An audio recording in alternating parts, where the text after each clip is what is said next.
Good evening, warriors. My name is Kerry DeVal.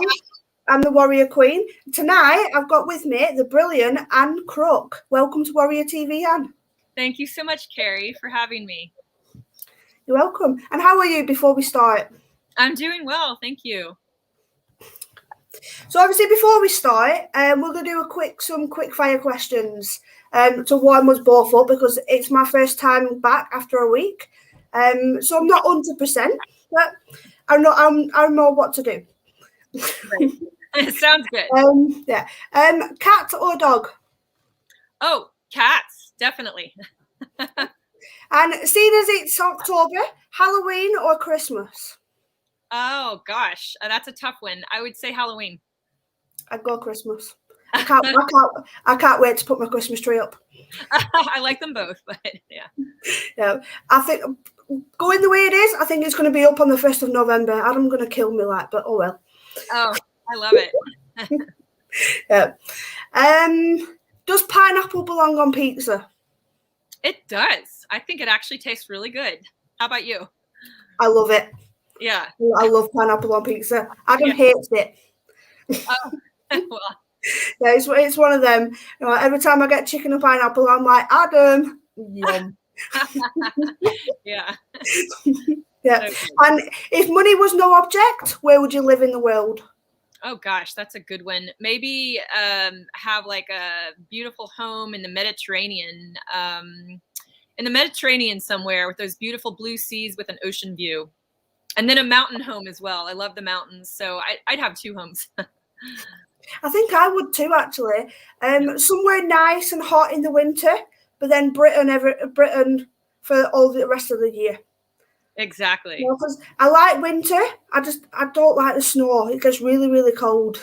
Yeah, I love those beautiful autumn trees behind you. I live in a place where we get 4 distinct seasons, and I love the fall season. It's actually my favorite season.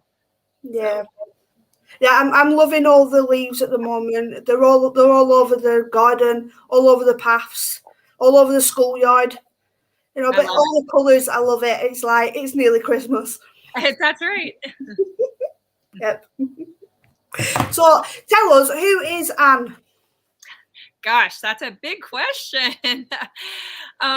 So would you like for me to speak about who is Anne in light of my health coaching business and how I came to do the work I'm doing, or tell me a little bit more about what angle you'd like me to take?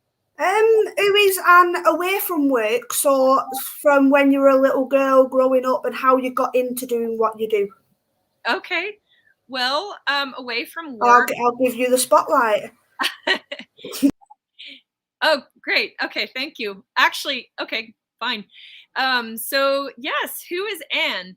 So I grew up in Nashville, Tennessee, in the United States, and I love the 4 seasons and love the outdoors. So when I'm not working, you can definitely find me taking a hike and just enjoying the beautiful mountains we have in this part of the world. We have the Smoky Mountains just a few hours from Nashville, Tennessee, where I live. And I have 2 beautiful cats and a wonderful family here in Nashville. And I love to travel. I love languages and cultures. I speak French and Spanish. And I love what I do in my livelihood. I'm a certified integrative health and wellness coach. And mental health is near and dear to my heart. It's my specialization. And what I do as a wellness coach is I support my clients to get out of dis-ease, as I call it, into greater ease and flow with life. So we're not just surviving through life, but we're actually thriving. And because this is the Mental Health Warrior podcast, I want to just highlight mental health and how I came into this part of my work.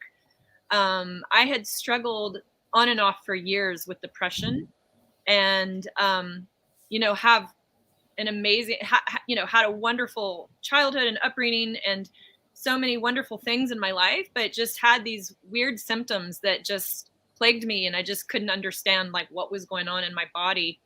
So after, some years of doing some really deep healing work and coming from an integrative approach, I've been able to completely overcome those symptoms and I'm feeling better than ever now. and doing really great. But I know what it is to suffer from mental health. It's really tough when you're dealing with those symptoms, and it's not just emotional, but it's physical. Some days I would wake up with headaches, just felt fatigued, just didn't feel like myself, and I just couldn't explain it. But I've definitely walked the journey through this and come out on the other side better than ever. So now I'm just so grateful to be able to share my wisdom and experience with my clients. So. Brilliant. Yeah. I mean, again, I can suffer. You know what? Not again. I don't know where again came from, but yeah. Oh well. But yeah, I can really connect with you. Obviously, going through your own personal struggles with mental health, because here at the Warriors, every one of our Warriors has gone through their own battles. Some have hit rock bottom. I think we've all hit rock bottom. And obviously, we've all come through our individual battles, and now that's why we call ourselves Warriors. Exactly. And that's why we come together on Warrior TV to share people's stories and to remove the stigma around mental health. Exactly. And I love that I was on a panel with your husband Adam a few weeks ago, because that's something we talked about on our panel discussion, is how important it is to remove the stigma, and how your mental health is no less important than your physical health. If you were a patient, let's say, that had diabetes, you would take your insulin and you would take it very seriously, right? Well, it's the same with mental health. If somebody's struggling with depression, anxiety, you can't just ignore it. There's something going on and your body's sending you a message. So I just think the first step is talking about it and realizing this is something that plagues people all over the world. And as we come together, we heal as a community. Yeah. I did actually mention on a last podcast a couple of weeks ago the number of people around the world who are suffering with mental health problems, and I can't think of that number now, but it's quite a lot. I think it was over 400 million people around the world. Feel free to correct me if I'm wrong if you do know, because I have actually forgotten. I probably got that number wrong, but I do know it was really, really high. Wow. Yeah, it is really, really high. So obviously you're not alone. And for World Mental Health Day, we had a special announcement through the Mental Health Warriors to encouraging people to speak out, to ask people, how are you? Or are you okay? Because they're 3 little words that can mean the world to anybody. I don't know if anybody noticed, but when I was doing mine, I did actually start tearing up when I pressed stop on the recording, because that's how powerful it was to me. So I'm going to ask you, what does mental health mean to you? Oh gosh, that's such a good question. Mental health to me means not just staying out of the doctor's office and not having to go on medication, which can be, a godsend for many people if you're at rock bottom. But I don't think those medications are meant to be lifelong unless there's a serious diagnosis. Like, obviously if somebody has a more serious diagnosis, sometimes for life is necessary. But when I think of mental health, I think of feeling amazing and having a sense of well-being and a sense of calm, just calm well-being, that knowing that all is well. And so I'm not just staying out of the doctor's office, but I sleep well. I sleep my 8 hours a night. I wake up in a good mood. I'm excited to get my day going. I have good energy. My tank is full and I have all this inspired energy to give to other people. So my cup runneth over, versus waking up with the dread of the alarm clock and feeling like I didn't sleep. And, even though I did sleep, feeling like I got no restorative sleep. And then just feeling depleted. That's not good mental health. Good mental health is feeling like my cup is full and now I have all this beautiful energy to give out to others. Yeah. Yeah, you know what? I can connect with that, because obviously, over my week off, my mental health has suffered a few problems.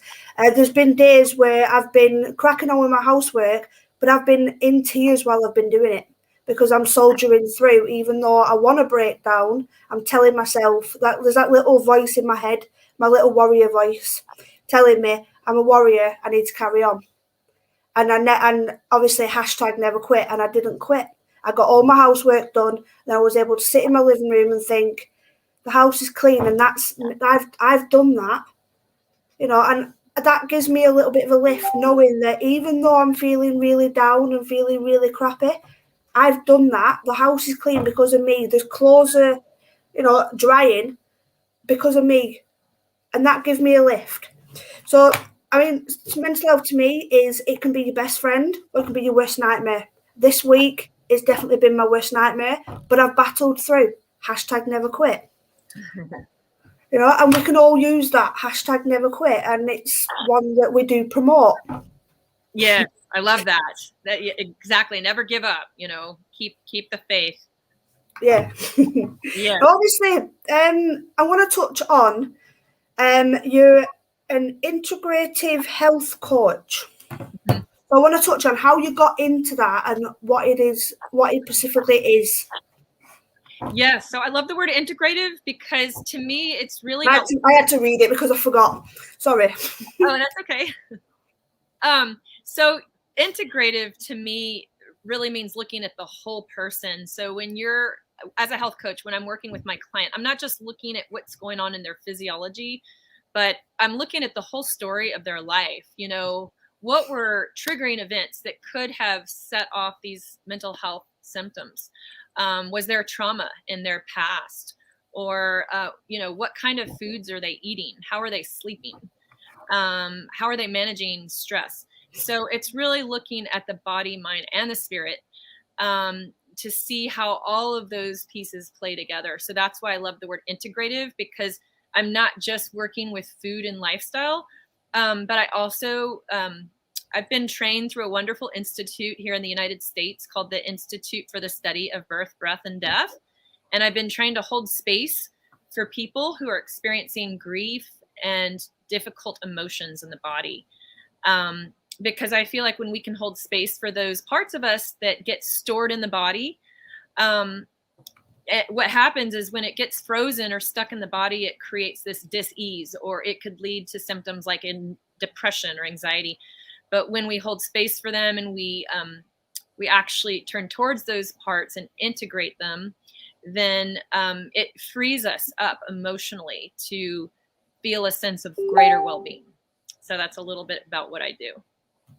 Yeah. And how did you get into doing that? Well, I got into doing that because I got my certification as a health coach back in 2011, 2012. But many years ago, I would say like around 2005, when I was working in a hospital program. And at the time I was a certified childbirth doula. So I was assisting a lot of childbirth. And I was kind of burning the candle at both ends, working full time, and just kind of crashed and burned from burnout, classic stress burnout. And my mental health just took a nosedive, and found myself with a lot of chronic depression. And I had to step back from my full-time job and really do a lot of like looking inside of like, why was my health suffering and where did I need to make changes in myself? And so what's interesting is I feel like my childbirth doula work was leading back to my own health. And I realized that birth is not just about giving birth to a baby like many women do in childbirth, but actually we're constantly birthing parts of ourselves and our lives, going through these life transitions. And so for me, it became a bigger picture about healing and transformation, learning to let go, learning to allow. And when I say let go, like let go of needing to be in control, and knowing that there's so many things in life that are unpredictable, that are out of our control.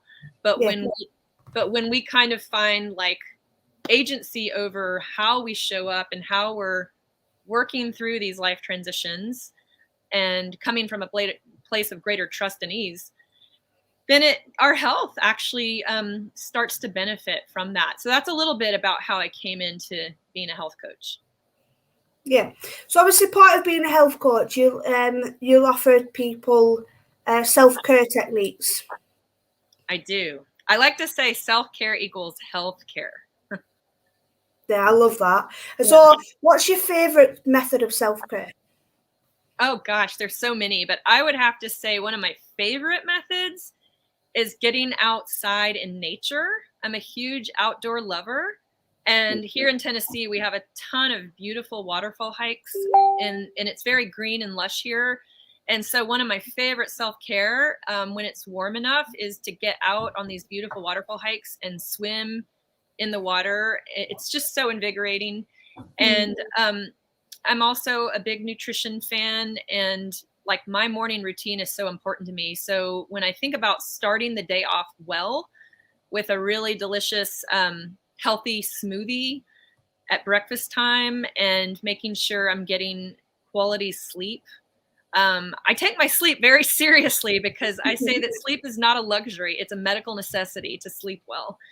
And so I would say, you know, making sure I get good sleep and starting my morning off really well intentionally makes a big difference for me. Yeah.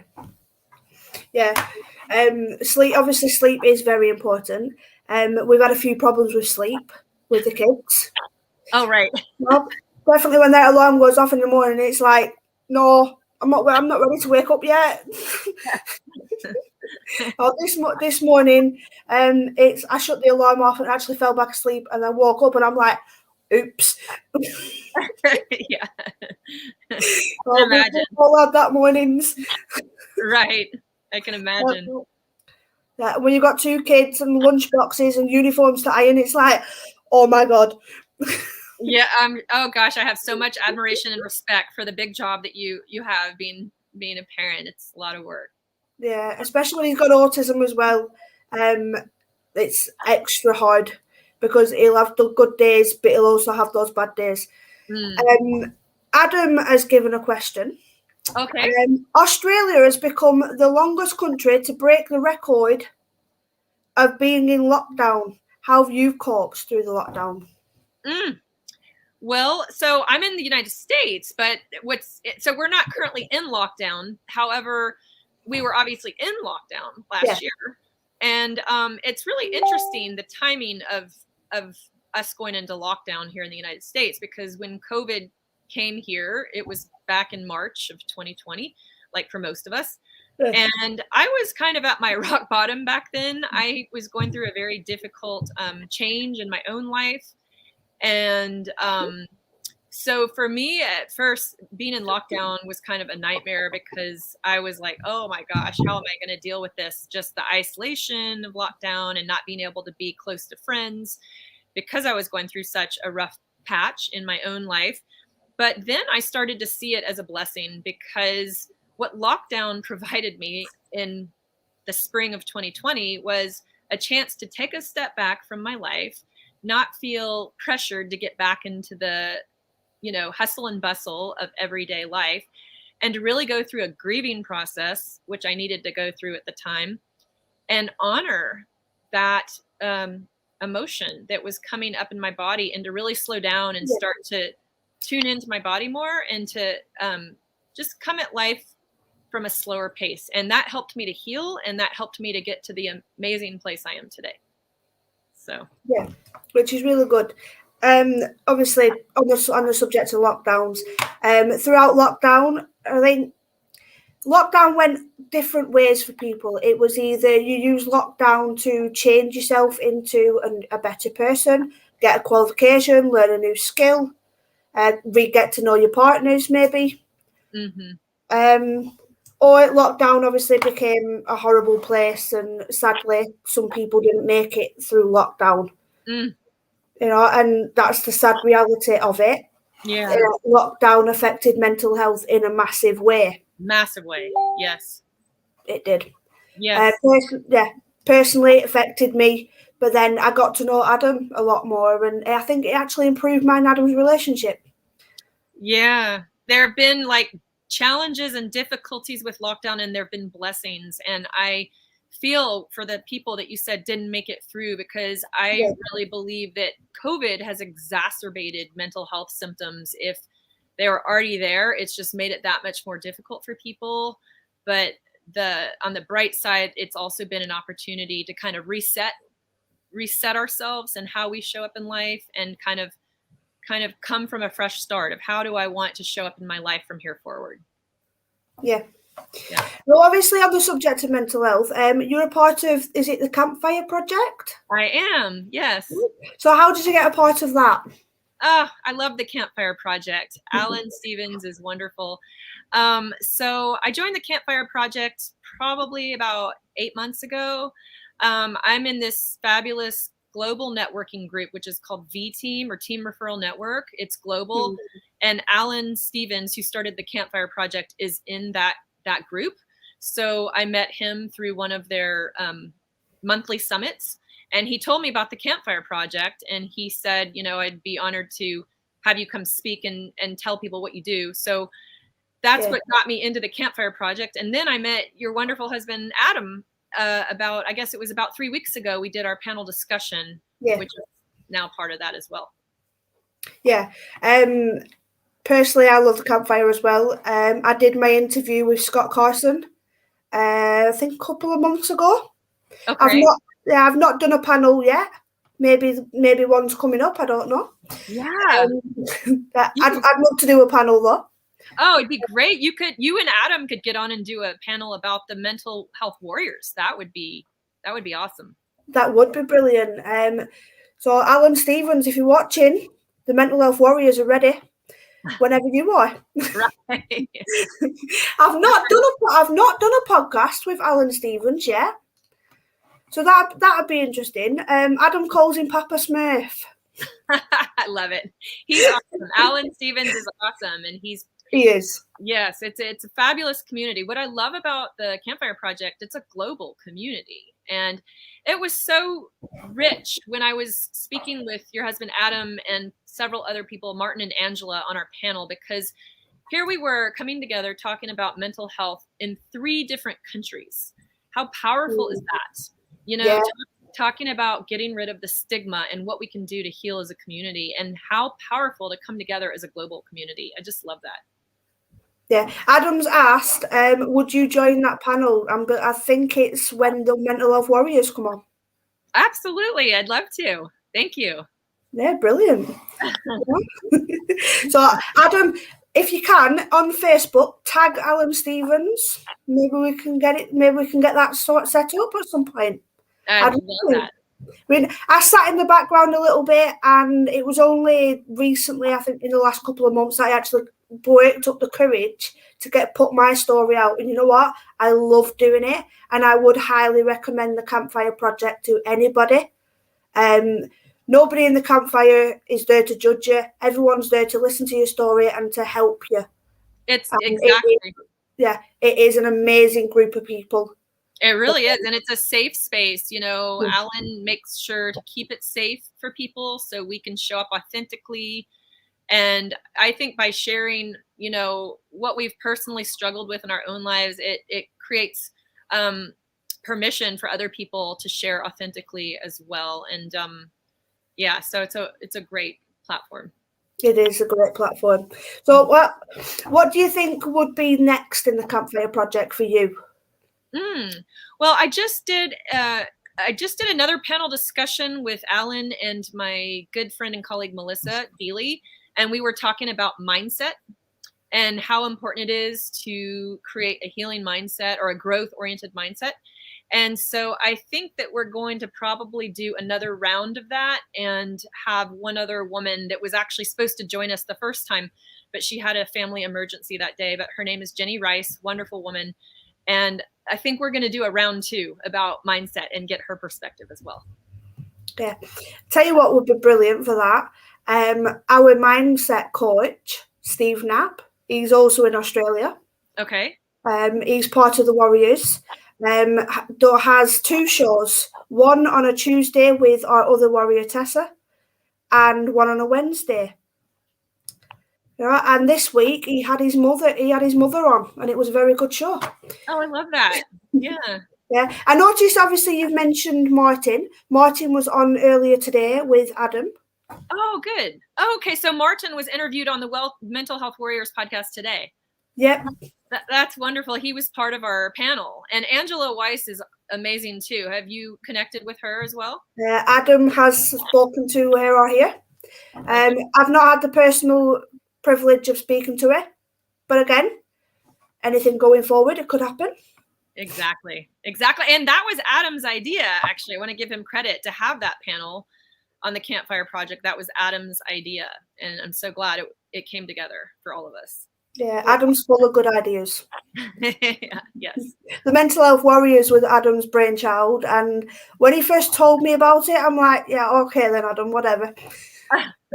Sort of thing, thinking nothing of it. But then how wrong was I? Because the Mental Health Warriors has grown into this fabulous channel, and we're reaching 12,000 people. Wow, that is so amazing. Oh my gosh. That is incredible. And if you would like to get connected with more people in the mental health field here in the United States, I'd be happy to do that, because that would be brilliant. Here we are speaking between the UK and the United States. I love that.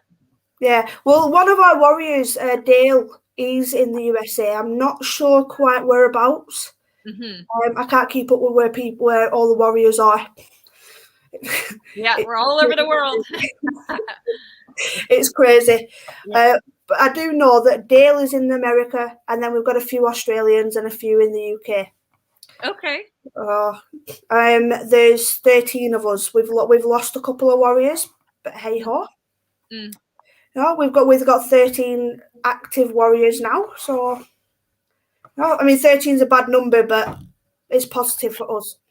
That's right. That's right. So I want to go back to you. So what else do you do? I've lost your bio. My phone's gone dead. That's okay. So what light would you like me to speak of? Like, what else do I do outside of work or in my livelihood? Anything. Well, since this is your platform for your story, so.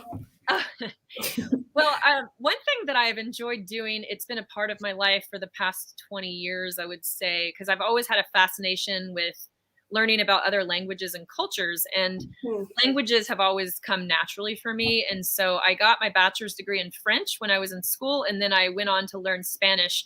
I was living in Costa Rica during 1994. So when I came home, I didn't want to lose that language skill. So I kept working with the Spanish-speaking population here in the United States. So now I'm a certified Spanish medical interpreter. So I have the privilege to work between doctors and patients that don't speak the same language and provide effective communication between them. And it really is a privilege to be able to serve people in that way. So I call it my bonus career, because I consider myself first and foremost an integrative health coach. But I love the fact that I get to work in this other side of healthcare that kind of informs me as a health coach as well. Brilliant. And obviously, Deval comes from France. Yes. Yeah. I think it's 9 generations, 10 generations back. Wow. We're connected to French royalty. Wow. So, that's pretty cool. Thousands of years ago, I might have been an actual queen. Wow, I love that. I'll settle for being a warrior queen. I can't speak the language though. Well, I could listen to a beautiful British accent all day. I love it. What part of the UK are you and Adam living in? We're in England. Okay, so what part of England are you living in? Lancashire. Okay. Lancashire, England. In a little town called Darwin. It's next to Blackburn. Okay. So, if you're, what word is it? If you're aware of the Blackburn Rovers football team, that's our closest football team, because the Darwin football team is just not even on the map. Okay. So yeah. It's a small little town, very boring. Nothing really happens in Darwin. Well, it's definitely on my bucket list to travel back to Europe after all this COVID passes and I'm able to travel internationally again. Yes. Yeah, when all this COVID things disappears, maybe next year and probably now, people will be able to travel around the world again. That's right. Yeah, go on. Well, I guess we didn't know last time at this year that we'd still be here a year later. Here we are. So it's murder. I know in the UK we're on about possibly another lockdown coming. I really hope there isn't any more lockdowns. I think enough people in the UK have got the vaccinations. We can actually avoid it. Personally, I've not had it because I don't think it's safe. But that's my personal opinion. I've seen too many bad things around it to think it's safe. But we're going to get off that subject before Adam shouts at me. How much would you recommend the Mental Health Warriors, especially now the Mental Health Warriors and Campfire Project are coming together? That's from Adam. I so highly recommend the Mental Health Warriors and coming together with the Campfire. I mean, that's such a powerful combination to come together with the Campfire Project, because I feel like your mission and the Campfire Project's mission are so aligned. It's really about lifting up the well-being of humanity, and how we do that is we ditch the stigma around mental health and we share authentically from our own lives, so we can come together and heal as a community, because I don't feel like we heal in isolation. I know that we heal in community. And so I'm happy to promote what you're doing anywhere you'd like me to. You just let me know. Yeah. Well, anybody that you want to connect to the Mental Health Warriors, feel free to connect us. We're always looking for guests to raise more awareness of mental health and to stop the stigma around mental health by getting people talking. I mean, we are the faces of mental health. We're just normal people. Yes, we've all gone through our own mental health challenges, and that's okay. It's okay not to be okay. And this is what message we want to share to people. So share us as much as you can, as far as you can. Exactly. And what I like to say is mental health does not choose an age, a race, a culture. Mental health affects everybody. And so that's why I think it's important to bring on these different faces of mental health and see that, like, we what we do share is our common humanity.